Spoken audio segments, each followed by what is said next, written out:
first day of school will be here before you know it, and it's often a stressful time for parents and their children. Debbie Martinez joins us now from Transformation Through Divorce to help us set up that stress-free school year. How do you do that? I mean, there's a lot going on. Parents may be going through a separation, they may be going through a divorce, they may have already done both of those. Right. So you want to set up a tone for the whole year, and you want to start that not the night before the kids go to school. So one of the things I always tell my parents is start a couple of weeks before school begins, set the tone, get the kids to bed at a reasonable hour, get them to bed the time that they're going to go to bed when they're during school, get them up when they need to get up. Let's start talking about, do you have any concerns? Do you have any fears, anxieties about the coming year? Talk about it, set that tone, set the communication.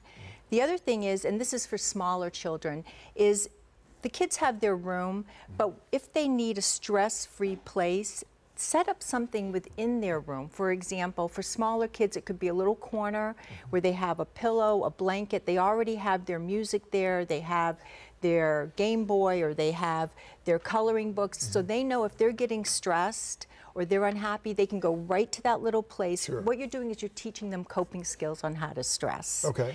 The other thing is, I always say to my parents, how are you modeling your stress? Oh boy, now we go.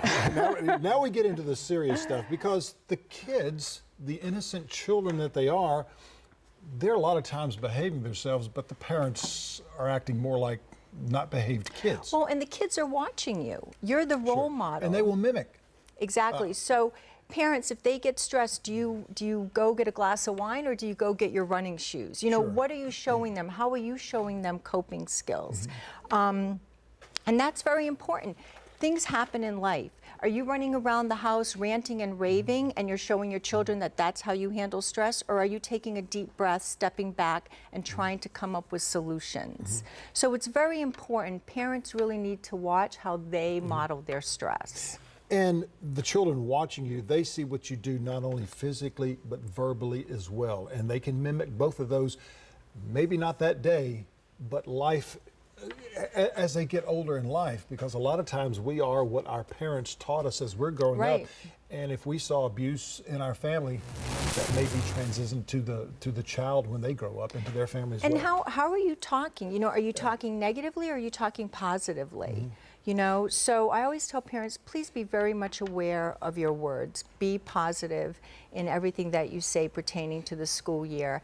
And the biggie is organization. You have to be organized during the school year.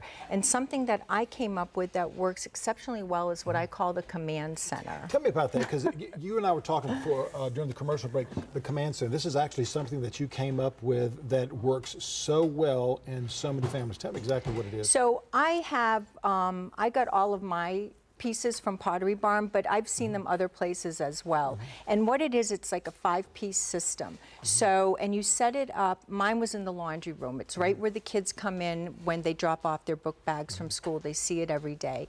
And the first section is where you put in your file folders, and you put the children's names. So they know that when they come in, they're not like, Mom, Mom, you have to sign this. Mom, Mom, I need this. Mom, Mom, look at this. They don't talk to you. They put their files right in the file folders. And then the second part is it's a whiteboard. And that's where I always put like a quote, a positive quote of the week. And if they came home with something like a medal or a certificate or whatever, it went up there. Another important part of it was a white calendar. And on that calendar had their doctor's appointments, their after-school activities, when they were going to their dad's, so that they knew exactly what was coming up in the week and the month. And then what really helped me out was a smaller whiteboard, and on it I wrote 3 days. And as a parent, what happens? The kids come in, Mom, I need all of this for an art project, and they need it tomorrow. So I tell them, you have 3 days to give me notice. Write on the whiteboard what you need and the date that you need it, and don't talk to me about it again. Absolutely. And then in the morning, what they do is they just go on their way out, they pick their folders out of the slot with their name on it, and they know whatever needed to be signed or looked at, I have already done. Oh, some great information. And I call it the command center, and it was a lifesaver. Smart idea. I'm glad that you brought it up. And I'm glad that you invented this. Thank you so very much. Transformation through divorce. Thank you, Debbie, so much. Thank you. More Low Country Live right after this.